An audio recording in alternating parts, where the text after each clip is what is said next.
Coba Anda bayangkan sebuah skenario kayak gini. Anda mengerahkan kekuatan militer yang bisa dibilang luar biasa masif.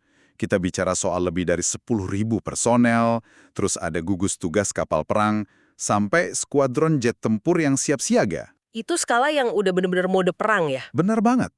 Dan tujuannya itu jelas, untuk menutup rapat-rapat Selat Hormuz pada hari Senin. Pentagon bahkan ngeluarin pernyataan kalau perdagangan maritim dari dan ke Iran itu dihentikan sepenuhnya. Titik. Tapi, anehnya, cuma selang 2 hari kemudian, Hari Rabu ya? ya, pas hari Rabu, Anda malah bikin pengumuman di media sosial kalau jalur itu dibuka secara permanen. Dan seolah-olah semua pihak, termasuk saingan geopolitik terbesar Anda, itu tiba-tiba senang dan bersahabat. Terdengar kayak fiksi kan? Tapi nyatanya ini adalah realitas yang lagi kita hadapi hari ini, Kamis 16 April 2026.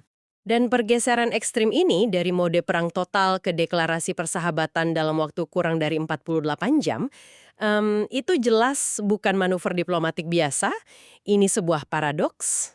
Paradoks yang bikin pusing banyak orang. Betul. Makanya hari ini kita bakal coba urai teka-teki ini dari tumpukan data pergerakan militer, laporan-laporan dari Kompas.com, dan tentunya dinamika tingkat tinggi antara Amerika Serikat, Tiongkok, dan Iran. Nah, buat Anda yang mendengarkan, penelusuran kita kali ini bukan cuma soal ngomongin kapal perang pindah posisi ya. Kita mau membedah permainan catur 3 arah ini. Dan seperti biasa, kita bakal bersandar murni pada fakta-fakta yang dilaporkan sumber kita tanpa memihak siapapun, biar Anda dapat gambaran utuh soal apa yang sebenarnya terjadi di lapangan. Sepakat, karena kalau kita lihat manuver-manuver ini, kita emang butuh objektivitas buat paham. Oke, mari kita bedah ini. Karena jujur aja, laju informasi beberapa hari ini kerasa kayak efek whiplash ya. Kayak ditarik terus diulur cepet banget. Awal April ini, kita kan baru aja ngelihat gencatan senjata antara AS dan Iran mulai berlaku. Harapannya kan ketegangan mulai reda tuh. Nah, itu dia. Tapi tiba-tiba hari Senin tanggal 13 April, AS malah memberlakukan blokade militer besar-besaran ini. Ini ibarat Anda lagi nyetir mobil, terus tiba-tiba Anda nginjek pedal gas sama rem barengan, sampai mesinnya berasap. Analogi yang pas banget. Dan untuk paham seberapa ekstrim rem mendadak ini, kita harus ngelihat realitas fisik dari blokade Selat Hormuz itu sendiri. Ini bukan sekedar masang portal jalan tol ya. Nggak sesederhana itu pastinya. Sama sekali enggak. Hormuz itu salah satu choke point atau titik sempit strategis paling krusial di dunia. Lebar jalur pelayaran yang aman buat kapal-kapal supertanker itu cuma sekitar 3 kilometer di masing-masing arah. Cuma 3 kilometer? Wah, sempit banget buat ukuran kapal sebesar itu. Sangat sempit. Makanya waktu AS nempatin 10.000 personil dan armada kapalnya di sana tanggal 13 April, mereka secara fisik ngebangun tembok baja. Angkatan Laut AS itu harus siap ngirim peringatan radio, nebangin helikopter, atau bahkan ngirim tim buat naik dan ngegeledah kapal kargo yang maksa lewat. Ketegangannya itu luar biasa tinggi. Dan operasi sebesar itu, yang risikonya bisa memicu kontak senjata kapan aja, tiba-tiba dibatalkan gitu aja lewat unggahan media sosial. Cuma lewat Truth Social pada tanggal 15 April. Ya, Presiden Trump nulis panjang banget di sana. Dia nyatain Selat Hormuz sekarang dibuka, kutipannya, secara permanen buat Tiongkok dan dunia. Dia bahkan ngeklaim Cina itu seneng banget sama keputusannya. Ada prediksi soal pelukan juga kan? Ah ya, dia prediksi Presiden Xi Jinping bakal ngasih dia sebuah pelukan besar pas Trump berkunjung ke Beijing bulan Mei nanti. Belum lagi klaim soal Beijing yang katanya udah janji nggak bakal ngirim senjata ke Iran. Nah, yang menarik di sini adalah realitas di pihak Cina. Karena faktanya, nggak ada satupun pernyataan resmi dari Beijing yang mengkonfirmasi soal kebahagiaan mereka, janji soal senjata, apalagi soal pelukan hangat itu. Tunggu dulu, jadi Tiongkok sama sekali nggak ngasih respons positif kayak yang diklaim? Nggak ada sama sekali. Fakta di lapangan justru ceritain hal yang kebalikannya. Tiongkok itu nyerap sekitar 90% dari total ekspor minyak Iran. Wah, 90%? Itu dominan banget. Iya, volumenya raksasa, lebih dari 1,3 juta barel per hari. Dan ini bukan sekedar angka ya, minyak ini adalah urat nadi buat kilang-kilang minyak independen di Tiongkok.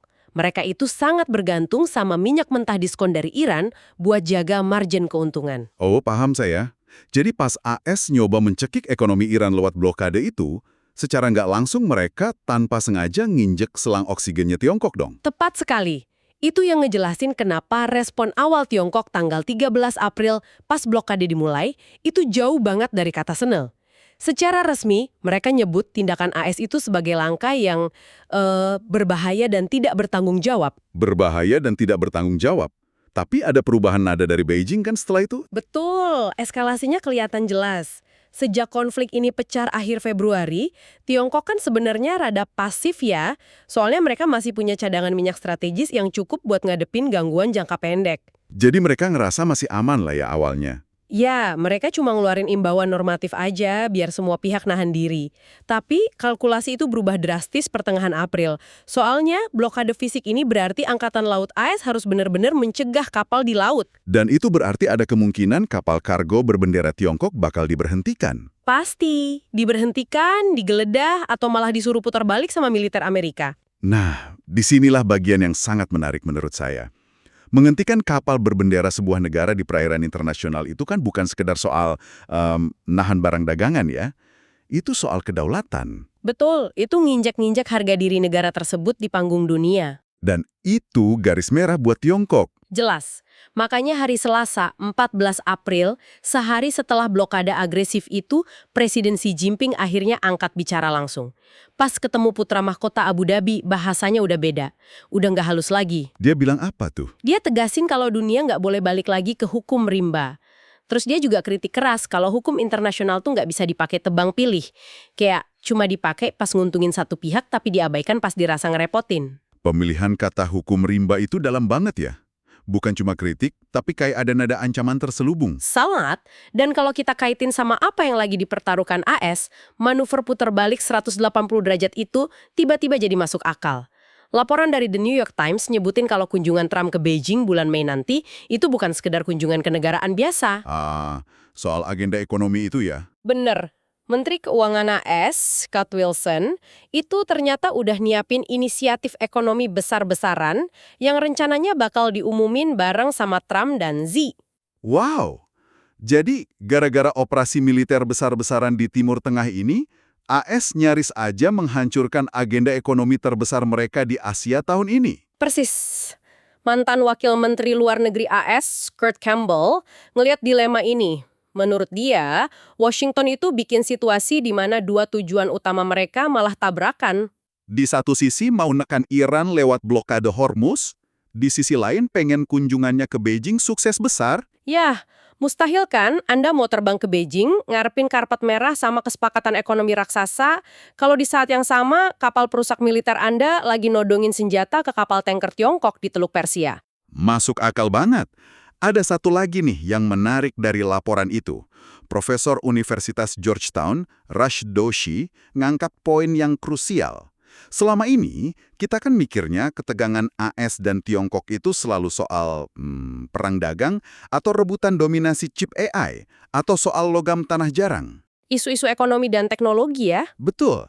Tapi Doshi memperingatkan kalau pemicu rusaknya perdamaian itu sebenarnya bukan di situ, tapi di insiden fisik di laut terbuka. Karena beda banget dinamikanya, perang dagang itu dinegosiasikan di ruang rapat yang nyaman. Butuh waktu berbulan-bulan, masih bisa direvisi. Tapi konfrontasi kapal militer vs kapal dagang di laut, Keputusannya hitungan menit ya. bahkan detik. Kalau kapten kapal tanker Tiongkok nolak berhenti, terus kapten kapal AS harus ngambil keputusan, itu ngeri.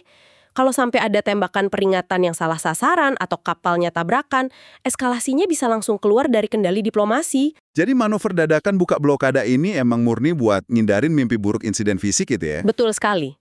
Tapi pas AS dan Tiongkok lagi sibuk tarik ulur, Iran kan nggak diam aja ya. Mereka ngelihat kekacauan blokade Hormuz ini sebagai peluang buat tunjuk gigi. Iya, mereka ambil momentum. Tanggal 15 April, yang mana itu barengan sama hari AS ngumumin buka blokade, Garda Revolusi Iran atau IRGC malah ngeluarin ancaman serius. Ancaman soal nutup jalur pelayaran kan? Benar. Mereka bilang Teheran nggak akan ngizinin kapal lewat di Teluk Persia, Teluk Oman, dan Laut Merah kalau blokade Hormuz nggak benar-benar dicabut. Nah, coba kita bahas detail ini. Kalau Teluk Persia dan Teluk Oman sih masuk akal, itu kan perairan sekitar rumah mereka. Tapi Laut Merah, tunggu dulu. Geografisnya kan jauh banget. Ribuan kilometer jaraknya. Iya, Iran itu ngeratunya perbatasan sama Laut Merah. Gimana ceritanya mereka bisa ngeklaim bakal memblokade perairan itu? Nah, jika kita kaitkan ini dengan gambaran besar strategi Iran, ancaman nyebut Laut Merah itu sebenarnya pesan tersirat yang sangat kuat. Ini sinyal kalau mereka siap mengaktifkan jaringan proksi mereka secara penuh. Maksudnya kelompok Houthi di Yaman? Tepat, Houthi itu nguasain wilayah Yaman yang nempel langsung sama Selat Bab el-Mandeb. Itu kan gerbang selatannya Laut Merah dan terusan Suez. Ah, pantesan. Ini contoh sempurna dari perang asimetris. Iran nggak perlu repot-repot ngirim kapal perang ke Laut Merah. Mereka tinggal kasih lampu hijau, dan kelompok Houthi bisa langsung nerbangin drone murah atau nembakin rudal anti kapal buat neror kapal kargo yang nilainya ratusan juta dolar. Wah, jadi pesan Iran ke AS itu kira-kira gini ya. Kalau Anda nekat nyekik jalur sempit Hormuz, kami bakal nyuruh sekutu kami buat nyekik urat nadi global lainnya di Laut Merah. Bener banget. Konflik yang tadinya cuma di satu titik lokal, disulap jadi krisis pelayaran global yang luar biasa luas. Dan efek dari ancaman ini nggak main-main pastinya. Laut Merah itu kan ngelewatin sekitar 12% perdagangan dunia. Betul, kalau jalur itu terganggu, kapal kargo harus muter jauh banget, ngelilingin benua Afrika. Itu bisa nambah waktu perjalanan berminggu-minggu, biaya asuransi meledak, dan ujung-ujungnya ya inflasi gila-gilaan di negara-negara barat. Dan Iran tahu banget kalau AS lagi rentan-rentannya sama isu inflasi ekonomi kayak gitu. Sangat paham, makanya daya ungkit ancaman ini kuat banget. Oke, semua gertakan militer, manuver dadakan, sampai ancaman proksi, ini akhirnya ngebawa kita ke situasi hari ini ya. Waktu benar-benar terus berdetak. Hari ini, Kamis 16 April 2026, putaran perundingan berikutnya kemungkinan besar lagi dimulai. Dan mereka kerja dikejar waktu ya. Ya, karena gencatan senjatanya bakal habis di tanggal 22 April nanti. Cuma hitungan hari. Nah, para mediator ini lagi berjuang mati-matian buat minimal perpanjang gencatan senjatanya 2 minggu lagi. Cuma buat napas lah, biar saluran komunikasinya nggak putus. Tapi laporannya bilang perundingan ini alot banget ya? Sangat alot. Ada 3 isu utama yang bikin mentok di meja perundingan. Yang pertama, klasik, program nuklir Iran. Ini selalu jadi bayang-bayang di setiap negosiasi. Terus yang kedua? Kedua itu soal status kebebasan navigasi di Selat Hormuz. AS dan sekutunya mau jaminan mutlak. Tapi ini jadi ribet kan, soalnya kedua belah pihak baru aja saling ancam nutup selat itu. Iya, susah nyari titik tengahnya kalau abis gontok-gontokan gitu. Lalu yang ketiga? Nah, yang ketiga ini yang paling sensitif. Tuntutan kompensasi dari Iran atas kerusakan akibat perang dari akhir Februari lalu. Oh, ini berat sih. Ngebayar kompensasi perang itu kan di mata internasional. Sama aja kayak ngaku salah. Nah, itu dia. Nggak ada negara yang mau ngelakuin itu, apalagi AS. Reputasi politik domestik mereka bisa hancur kalau kelihatan ngasih konsesi uang ke negara yang baru aja ngancam pelayaran global.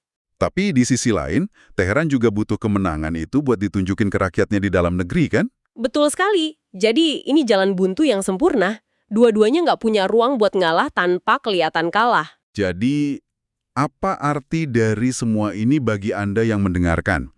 Kalau kita rangkum benang merahnya, jelas banget kalau kebijakan luar negeri itu nggak terjadi di ruang hampa. Nggak ada keputusan yang kebetulan. Benar. Keputusan ngecabut blokade Hormuz secara tiba-tiba itu bukan sekedar kemurahan hati, apalagi karena impulsif semata. AS itu butuh banget Tiongkok nggak marah. Mereka butuh jaminan kalau senjata nggak bakal ngalir ke Iran. Dan yang paling krusial, AS butuh karpet merah di Beijing bulan Mei nanti tetap tergelar rapi. Ya, agenda ekonominya terlalu besar untuk dikorbankan. Jadi kalau kita lihat status quo hari ini, di permukaan emang kelihatan sedikit tenang karena blokade dicabut, tapi fondasinya itu rapuh banget. Sangat rapuh ya. Konflik ini belum selesai. Gencatan senjata nyaris kedaluarsa, perundingan di meja negosiasi penuh tekanan, dan ancaman dari Iran di Laut Merah itu masih aktif mengintai. Dan yang paling penting dari semua ini, Tiongkok itu sampai detik ini memilih buat diam. Nggak ada konfirmasi soal klaim pelukan persahabatan itu ya? Sama sekali nggak ada. Tiongkok belum ngomong apa-apa soal persetujuan yang diklaim AS. Keheningan yang sangat menarik. Dan ini membawa saya pada satu pemikiran terakhir buat Anda renungkan setelah mendengarkan penelusuran kita ini. Kita ngeliat Tiongkok memilih diam. Mereka nggak membenarkan klaim AS, tapi juga nggak lagi marah-marah. Gimana kalau keheningan Beijing ini bukanlah sekedar tanda kalau mereka lagi pasif? Menarik, maksudnya ini disengaja gitu ya? Ya, gimana kalau ini adalah strategi geopolitik tingkat tinggi? Dengan membiarkan AS dan Iran saling menekan, saling ngabisin energi dan waktu di meja perundingan dengan tenggat waktu 22 April yang makin mepet ini. Tiongkok jadi pihak yang paling diuntungkan? Betul. Apakah Tiongkok sebenarnya cuma lagi duduk tenang dan nunggu untuk jadi pihak yang megang kartu truf paling kuat pas Presiden AS akhirnya benar-benar mendarat di Beijing bulan depan? Dari nutup selat pakai 10.000 tentara sampai buka lagi, cuma demi senyuman dari saingan terbesar? Geopolitik emang selalu berhasil bikin kita geleng-geleng kepala. Selalu ada udang di balik batu. Pastinya. Terima kasih buat Anda yang udah meluangkan waktu buat menyelami kedalaman topik yang rumit ini bareng kita. Teruslah kritis, dan ingat, kadang apa yang nggak diucapkan, itu jauh lebih keras suaranya dibanding apa yang diteriakan. Tetap jaga rasa ingin tahu Anda. Sampai jumpa!